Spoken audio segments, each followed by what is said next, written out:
আমরা এবারে সহজ পাঠের প্যান্ডেলটা দেখার পর আমরা একটা অন্য প্যান্ডেলে চলে এলাম। তো প্যান্ডেলটা তার পাশেই হয়েছিল।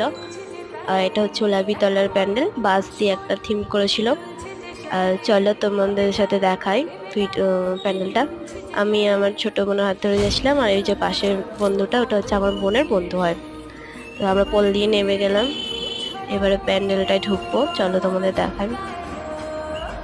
এবার ভিতরটায় ঢুকছি, আসো এবার দেখাই। এখানে একটা সিম্পলি প্যান্ডেলটা করেছিল, কোনো থিম ছিল না। এই যে এখানে ঠাকুরটা, আমরা প্রণাম করলাম ঠাকুরটাকে। আমার বোন জুতো পরেই মন্দিরে উঠে গেছিল, ওকে আবার নামিয়ে দিলাম। এই যে আমি এখানে দেখো পোজ দিচ্ছি।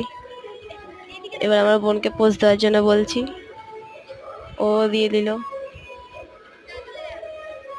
চলো।